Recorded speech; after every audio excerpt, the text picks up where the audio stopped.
한국의 브루클린이라고 부르고 나 창피해 죽겠어요. 막 이러면서 사법이 성수동을 바꾼 거야, 형. 이런 단어 써도 모르겠지만 개망했습니다. 강남 사람들 들고 일하 어디 성수동 따위가 강남과 함께.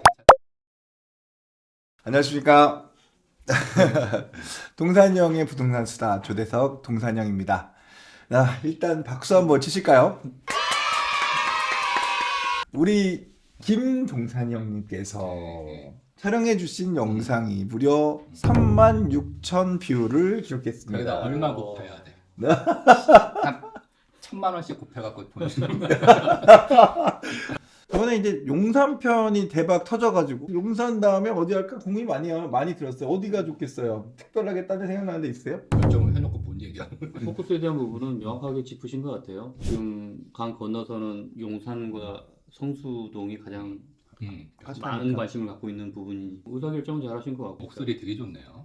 그러니까 묵직하시고 저는 이제 저기 기업 PT 할 때 어마어마하시죠. 기업 위주로만 하시니까. 기업 PT 할 때 보면 목소리가 묵직하고 사실 좀 작잖아 키가. 근데도 이 우럭금 나폴레옹 같아. 딱 앉아가지고 선수셨는데. 펴가지고 맞지 좀 조심스럽긴 한데. 아이고 저희 이게 사담이 좀 길었네요. 어제 그 성수동 쪽을 좀 준비해달라고 부탁을 드렸어요. 네. 성수동 왜냐면 이제 10년 동안에 부동산 업계에서 가장 핫한 지역이 어디냐고 물어보면 성수동일 것 같거든요. 제일 재미있는 동네죠. 세상에 없던 게 탄생을 했으니까. 그러니까요. 그래서 조선 시대 때는 그 임금님이 매를 사냥하는 전용 사냥터였는데 성수동 역사에 대해서 좀 설명해 줄 수 있나요? 조선 시대는 연무장이었대요. 그러니까 군인들이 훈련하는 곳이었고 근대화 시대에 봤을 때 경마장, 뚝섬 유원지, 피역가게, 수제 화거리 그렇게 되다가 이제 최근에는 한국의 브루클린이라고 부르고 지금은 팝업 스토어의 성지라고 불리죠. 여의도의 더현대 서울하고 성수동하고 팝업 스토어 상권이라고 우리가 얘기를 하는데, 그러니까 온라인 상권하고 오프라인 상권하고 격돌이 일어났는데 온라인 상권이 다 잡아먹었잖아요. 그래서 오프라인 상권이 무너지고 있는데 이거에 어떤 돌파구를 찾아낸 거지. 그러니까 저처럼 이제 건물 투자를 관심 있는 사람은 성수동을 조사를 안 할 수가 없어요. 그러니까 이 팝업스토어의 상권이 지속될지 이렇게 거품으로 사라질지 아무도 지금 정답을 못 낼 것 같아요. 오늘도 내가 이와 관련된 얘기를 하겠지만 내가 정답은 아니야. 그거는 이제 각자 앞으로 어떻게 될지 같이 의견을 나눠서 한번 방향성을 잡는 것도 오늘 유튜브 촬영이 재밌을 것 같아요. 사실은 이제 그 오늘 출연하게 되신 동기도 그 촬영 구경 왔다는 분을 우리가 갑자기 전화해가지고 그 갑자기 등장해가지고 성수동 오래 계셨잖아요. 성수동 이런 별명은 뭐라고 하죠? 성수동 정씨? 혹시 누군지 궁금해하실까봐 나중에 차차 알아가시는 걸로 하고요. 근데 이게 성수동이 저지대란 말이죠. 그래서 홍수 같은데 좀 취약해요, 강남처럼. 물길이 생겨가지고 섬이 보인다 그래가지고 우리 뚝섬이라고 불렀던. 우리는 난 그렇게 알고 있어요. 뚝섬 유원지. 맞아요. 그때는 초등학교 때 아닌가? 초등학교 때가 뚝섬 유원지에 갖고 막 놀러 가고 막 그랬던 기억이 나는데. 뚝섬 유원지가 원래 이제 지금 자양동을 얘기하는 것 자양동을 같고 좀 하는 것 같고 아마 우리 나이 때보다 좀 위전 세대 분들은 지금 뚝섬이라는 이제 그 일대 뚝섬역 인근이지 않나? 아니 뭐 지리적으로는 좋은 땅이라고 볼 수 있는지 궁금해요. 뚝섬 그러니까 성수. 우선은 대부분 그 수요가 이제 부자들 수요 있잖아요. 특히 이제 젊은 부자, MZ 부자들이 죄송하지만 테헤란로 밑으로 안 가시는 것 같아요. 그분들이 웬만하면 테헤란로를 기준으로 해서 북쪽으로 넘어가시는 것 같아요. 당연히 압구정이나 청담동이나 한남동이나 거기에 이제 가장 부각됐던 게 성수동이었죠. 성수동은 대치동에 준한 급으로 상승할 것이라고 저는 판단을 해요. 걔네들 수요 자체가 대치동으로 잘 안 가려고 하더라고요. 물론 이제 뭐 그 데이터가 뭐 적긴 하겠지만 어쨌든 제가 느끼기로는 그 부분도 중요한 것 같아요. 중랑천하고 한강이 합수되는 부분이잖아요. 풍수지리상 그러니까. 좋은 자리, 좋은 자리라고 말하는 하죠. 명당이라고 하는 지리가 물과 물이 만나는 자리라는 얘기를 어디서 얼핏 듣긴 했어요. 그래서 합수 부분이어서 네. 이제 부촌으로 좀 이미지가 전환된 것 같기도 하고 뭐 물리적으로는 한 시간 뭐 한 10년만 지나면 한남 뉴타운하고 양대 산맥이죠. 뭐 누가 보더라도 공감합니다. 한강을 바라보면서 초고층 아파트가 들어설 거니까. 그래서 과거에는 어떤지 몰라도 지금은 명백하게 강남을 넘볼로 하는 지역으로 승격을 했죠. 강남 사람들 들고 어디 성수동 따위가 강남. 그럼 이제 솔직히 얘기해 볼까요? 네. 아니 하시죠. 성수동에 아, 자기께 좀 있는 것 같지 않아요? 충분히 뭐 저- 생각. 강남하고 비교하는 거로 봐서 뭔가 목적이 있는 기획이 있는. 이런 단어 써도 모르겠지만 개망했습니다. 성수동에서 뭔 얘기를 하시는 거예요?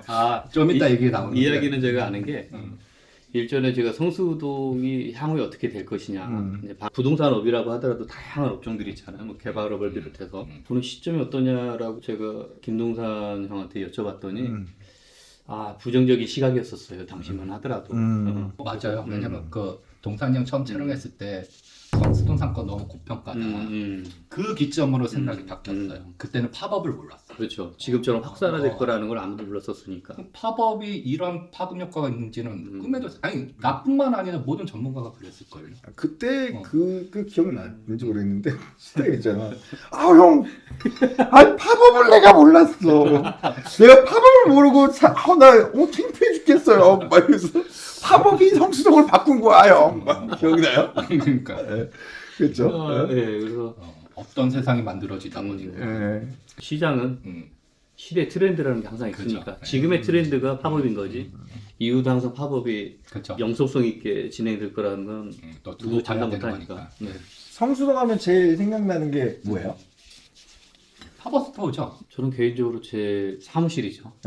그렇죠. 무슨 임대업을 하고 있는데 그렇죠. 그렇죠. 향후에도 이 임대업에 대한 부분들이 영속성 있게 유지가 될 것인가. 이게 좀 가장 관건이기도 하고 중요한 관건이기도 하고 개발 사업을 해보고자. 당시만 하더라도 개발 사업이 엄청 초기 단계라서 성수동의 개발 사업. 이제 개발 사업에 있어서도 이제 첫 번째 지산. 다른 사업들은 안 되더라도 지식산업센터는 되겠다라는 판단이 돼서 그럼 일단 성수동 넘어가서 보자. 시장을 나가서 타이밍이 완전 딱이었는데. 네. 그랬는데 이게 이게 개발업자들이 참 공교롭게도 너무 많이 알아서 과감한 투자를 못하는 경우들이. 성수동의 지리적 입지를 보자면 지하철 2호선을 기점으로 북과 남으로 또 이런 형태로 나눠요. 근데 저희가 처음 갔을 때 북쪽에는 토지대가 약 3천만 원 정도, about 3천에서 4천 사이 정도. 남쪽은 한 5천에서 6천 정도 사이였어요. 건물을 올릴 수 있는. 그렇죠. 그거는 큰 거. 좀 전이야. 19년 전이야. 18년 정도인 것 같아요. 그래서 그 사업에 대한 부분에 관심이 있어서 많이 이제 넘어갔다가 많은 시행착오를 겪었던 게 계약을 하러 가면 가격이 계속 올라요. 여기는 이제 사실 그런 것도 중요하지만 일반인의 시각도 중요하지만 이제 여기는 이제 공급자 입장이니까 그 분양 성공 사례들이 생기면서 이제 어떤 그 흥행이 여기 이제 새로운 부를 만들 거다라는 거. 노칭 땅이 엄청 좋은 땅이었잖아요. 알죠? 같이 고민하셨었잖아요. 네. 그랬나요? 좋은 땅이었죠.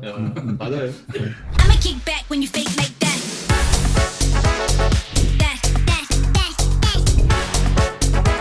Kick back, kick back, kick back. I'ma kick back when you fake like that. 서울 숲이 사실 어떤 의미가 있는 지역이니 성수동에서 어느 순간부터 이제 한남동이나 압구정동과 함께 부촌이라는 의미가 부여되기 시작했는데 성수동의 3대 부촌 아파트라고 할 수 있는 아크로 서울 포레레스트 아니면 갤러리아 포레, 서울숲 트리마제 이 세 개의 미래는 앞으로 어떻게 된다고 보세요? 갤러리아 폴에 카드값 1억 이상 써야지 직구경 해줬어요. 아니 거기 갤러리아 포리 같은 경우는 시행사 대표님도 알고 이제 직접 아는 건 아니지만 업계 원체 명성이 뛰어나신 분이고 거기 분양 대행을 했던 담당자가 나중에 이제 하나 마케팅 팀장까지 하시고 지금 나오셔서 분양 대행업을 하고 있는 분이 계십니다. 그래서 그분께 여쭤보면 지금처럼 밝고 웃을 수 있는 일은 별로 없었다. 초창기 너무 힘들었었던 너무 고생했죠. 그 당시에. 힘들었던 기억밖에 없다라는 말씀을 하시더라고요. 어쨌든 제가 이제 좀 이따가 PPT를 가지고 이제 분석한 게 있는데 그 보니까 2002년도 자료더라고요. 2002년도요. 그때 시세를 분석해 보니까 갤러리아 폴의 아서퍼, 뭐 트리마제가 대형 평형인데도 불구하고 평당 1억이었더라고요. 그 시대 시세. 30평이 1억은 인정해줬겠지만 80평이 평당 1억이면 꽤 높은 거잖아요. 근데 지금은 평형 플러스 10억, 15억 해야 돼. 한 2, 3년 만에 또 오른 거지. 그러면 이게 앞으로도 계속 오를까는 내가 뭐 신도 아닌데 어떻게 맞히겠어요. 그래서 떠나서 어쨌든 현재는 그 부촌의 규모가 좀 작잖아요. 세대수가 얼마 안 되니까. 근데 향후에 성소 전략정비구역이 이제 개발이 완료된다고 하면 그게 한 10,000세대 정도가 한강변하고 서울숲을 따라서 쭉 형성이 된다고 보면 그게 뭐 잠실이고 대치동이 되겠죠. 저는 그렇게 보고 있어요. 트리마지하고 갤러리 포레는 처음에 고전을 했고 아크로는 좀 뭐 그렇지 않았고 네. 아크로는 뭐 편하게 갔죠. 중요한 거는 뭐 서울숲 트리마자를 지금 28평형을 사면 한 29억 정도 이렇게 했거든요. 28억 5천에 샀던 것들이 지금 뭐 좀 올랐단 말이죠. 플러스 10억. 평형 더하기 플러스 10억. 올라갔는데 과연 얘가 지금 그 반포 25평형을 샀을 때하고 어디가 더 수익률이 좋은가라고 보면은 아크로 리버파크 같은 경우는 일반인 그 중산층 거주민들의 어떤 살기 편한 어떤 그런 여건을 지닌 곳인데 트리마자에 가서 보잖아요. 트리마자는 사실 그 일반인 가정을 가진 분들보다는 실질적으로 이제 나홀로 산다든지 아니면 뭐 대기업의 부호의 어떤 3세라든지 이런 분들이 혼자 사는 젊은 친구들이 많이 있잖아요. 안에서 이제 본인들만의 아니면 뭐 혼자 뭐 저기 뭐야 그 코인 부자들 돼가지고 혼자 사시는 분들 이런 분들이 많다 보니까 급이 다르거든요.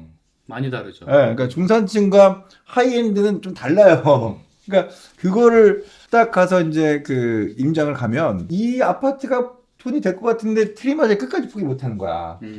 왜냐면 이분들의 마지막은 우리처럼 시대 차익이 또 아니에요. 월세 받는 거잖아요. 월세 받는 거니까 그 중산층이 들어오려는 그 아파트 그 주거 공간보다는 하이엔드가 들어올 수 있는 주거 공간은 앞으로 부족해진다. 이렇게 의미가 있는 집은 부족해진다. 공감합니다. 네, 그래서 월세를 많이 받을 수 있는 이 투룸 같은 30평형인데 투룸이야.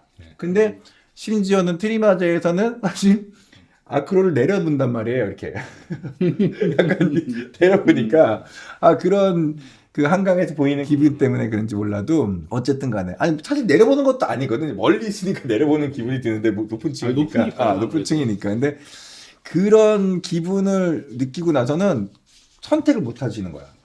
이 내가 진짜 부자 집을 산다는 거, 고급 주택을 산다는 그 기분을 포기 못 하고 사셨는데 사실 근데 실질적인 수익률은 아크로가 좀 더 있었죠. 아마 절대적 수요에 대한 기준이 있지 않을까 싶어요.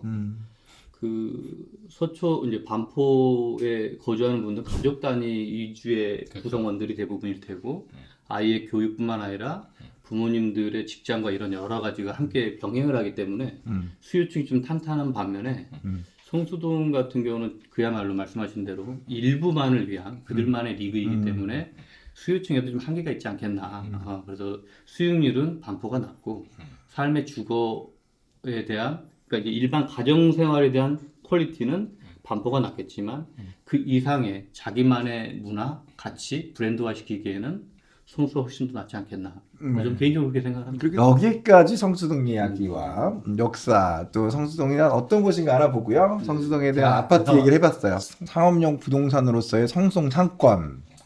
한국의 브루클린이라고 부르는 성수동이죠. 구두 공장으로 유명했다가 언제부턴가 무신사 SM 엔터테인먼트가 들어왔고요. 인스타 감성의 카페들이 많이 생기면서 MZ세대의 핫플레이스가 되었는데 그 동력은 어디서 나왔을까? 우선 시작은 싼 임대로. 어쨌든 공장 지대고 낙후된 곳이었잖아요. 그거 선뜻 사람들이 가기에는 칙칙한 동네였으니까 그러니까 싼 임대료로 인해서 뉴욕의 브루클린 같이 젊은 예술가들이 들어오면서 상권을 좀 활성화했던 게 원동력이었고 그거를 조금 지금은 아니지만 좀 지속시켰던 거는 지자체 장의 어떤 역할도 있었어요.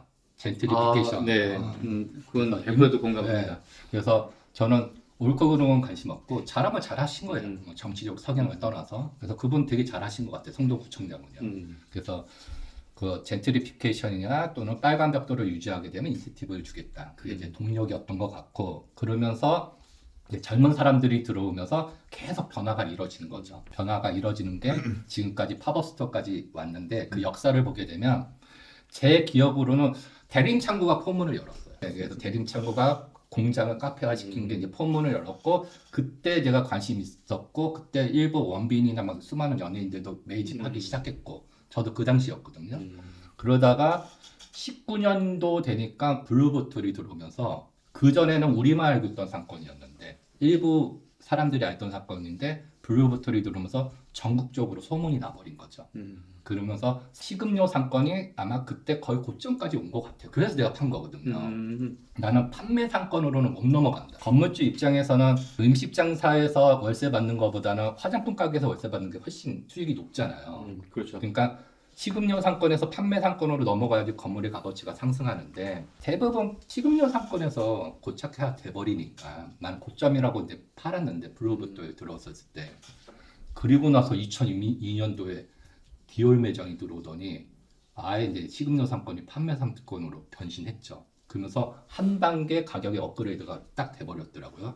그때 찍은 거예요, 제가 유튜브를. 그래서 이건 진짜 고점이 있다.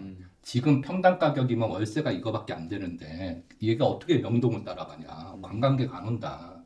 그런 주장을 했었는데 갑자기 파버스토어 상권이 탄생해버린 거예요. 임대료가 명동보다 비쌉니다. 내가 항상 얘기하는 게 뭐냐면 명동 땅 가격이 그냥 공식적으로 평당 10억으로 알잖아요. 성수동은 현재 땅 가격이 2억 5천이에요. 근데 평당 월세가 300, 400이에요. 파버스토어가 탄생하면서 이렇게 변신한 거죠. 그러니까 이것 때문에 이 힘 때문에 지금까지 이제 밀고 가고 있는 것 같아요. 성수동에 오면 내 돈을 안 쓰면서도 재밌게 놀 수 있어. 그리고 오히려 줘. 이런 문화가 탄생했다는 거죠. 근데 이 문화가 외국에도 알려지기 시작했어. 네네. 그러니까 오프라인 팝업에서의 매출은 관심 없는 거예요. 대기업들이. 왜냐면 온라인에서 판매하면 되는 거니까. 기업 입장에서는. 그 기준으로 근데 보자면 매출은 그 이상. 아니 젠틀몬스터가 TV 광고 한 적 없잖아요. 그렇죠. 근데 우리 인식에는 다 알고 있잖아요. 그게 팝업스토어. 음. 그러니까 세상은 변했어. 그러니까 그 비싼 임대료를 지불해도 대기업은 여기서 매출, 온라인에서 매출을 일으키면 되니까. 그러니까 이런 세상이 이제 변한 거지. 그러니까 소비자는 와서 야 여기 막 그런 얘기를 많이 해요. 성수동에 오시는 분들은 다 돈 안 쓴다. 그러니까 젊은 사람들은 내 돈 안 쓰면서도 재밌게 놀고 맨날 변하잖아요. 또 맨날 고정 강남역이나 홍대처럼 맨날 똑같은 게 365일 10년 내내 있는 게 아니라 뭐 10년은 안 있겠지만 근데 성수동은 매달 바뀌어 매달. 그러니까 재밌어. 돈도 안 들어. 가면 뭐 또 이상한 거 또 줘. 그러니까 이런 문화가 이제 탄생하고 여기에 매출은 온라인하고 연결됐으니까 이게 성수동의 동력이라는 거예요. 이게 지속 가능하냐, 불가능하냐, 그건 나도 모르겠지만, 하여튼 지금까지는 이런 힘, 그게 동력이라고 보는 거죠. I'ma kick back when you fake like